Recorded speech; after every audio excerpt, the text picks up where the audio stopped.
শরীরে ডাইনি ভর করেছে এই অপবাদে এক গৃহবধূকে অর্ধনগ্ন করে নাচানোর অভিযোগ উঠল মহিলার ওঝার বিরুদ্ধে। পুলিশ গ্রামে গিয়ে দুই ওঝাকে আটক করে, সেই সঙ্গে গৃহবধূকে উদ্ধার করে বীরভূমের রামপুরহাট মেডিকেল কলেজ হাসপাতালে ভর্তি করেছে।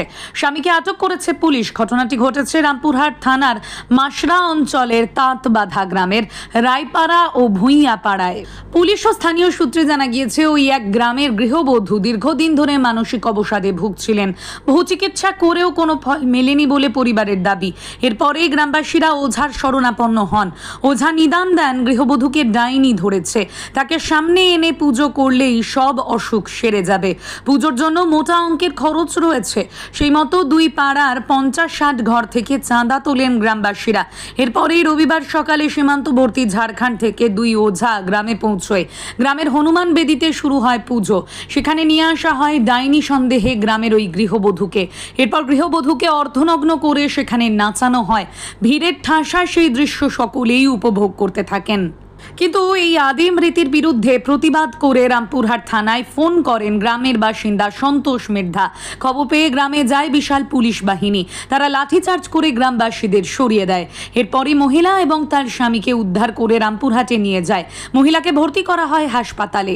ওই গৃহবধূর ছেলে অজয় রায় বলেন, দীর্ঘদিন ধরে মা মানসিক অবসাদগ্রস্ত ছিলেন।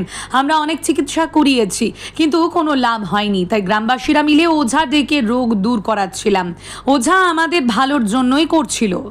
গ্রামের বাসিন্দা সন্তোষ মৃধা বলেন, আমি খবর পেয়ে সেখানে যাই। দেখলাম এক গৃহবধূকে অর্ধনগ্ন করে পুজোর নামে নাচানো হচ্ছে। আমি প্রতিবাদ করি, কারণ গ্রামশুদ্ধ লোকের সামনে এভাবে কোনো মহিলাকে অর্ধনগ্ন করা উচিত নয়। এরপরেই আমি সেখান থেকে পালিয়ে এসে থানায় ফোন করি। পুলিশ ওঝাকে আটক করেছে। গৃহবধূ ও তার স্বামীকে নিয়ে গিয়েছে। প্রসঙ্গত 2010 সালের এপ্রিল মাসে একই অঞ্চলের বরতলা গ্রামের সুনিতা মুর্মু নামে এক কিশোরীকে বিবস্ত্র করে আশেপাশের 8টি গ্রাম ঘোরানো হয়েছিল। তার অপরাধ ছিল সে ভিন সম্প্রদায়ের পুরুষের সঙ্গে মেলামেশা করেছিল। সেই ভিডিও সমাজ মাধ্যমে মোবাইলে ঘুরতে থাকে।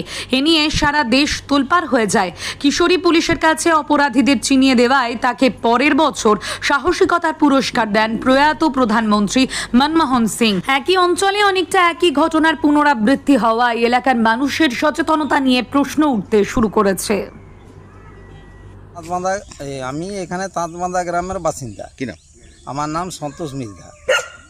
আমি এখানে একটা অ্যাসোসিয়েশনের জল ট্যাঙ্কার চালাই। আমি শুনলাম যে অমুক জায়গাতে একটা ওঝা এসছে, তো আমি আমাদের গ্রামের ব্যাপার, সেখানে এমনি হয়েছে, তো অটোমেটিক খানিক মানে কি বলে যে নিজেকে খারাপ লাগলো। গাড়িটা রেখে আমি গেলাম দেখতে। তো দেখতে যাব কি, তার আগে শুনলাম যে উলঙ্গ করে নাকি দেখানো হচ্ছিল একটা মেয়েকে। এবার মেয়েটা উলঙ্গ হয়েছিল, মানে শাড়িটা শাড়ি আর ব্লাউজ খোলা ছিল, সায়া পরেছিল। এতটাই আমার শোনা কথা, আমি দেখিনি অবশ্য প্রকৃত। তবে যেটুকুই হয়েছে, মানে এটা সরাসরি অন্যায় হয়েছে। এটা আমি কোনোদিনই মানব না।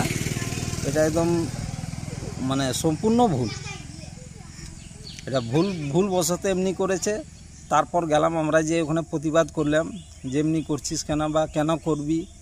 এই করার পর তারা যাই হোক এদিক ওদিক হয়ে গেল মানে ওখানেই ছিল। আমি তারপর চলে গেলাম আমি অফিসে, অ্যাসোসিয়েশন অফিসে।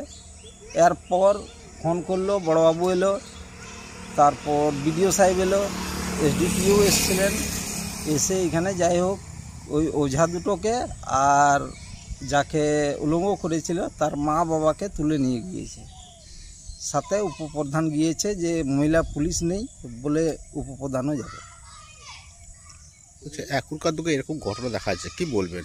এটা পুরোপুরি আমি তো বলছি যে এটা একদম মানে নয়, ভালো না।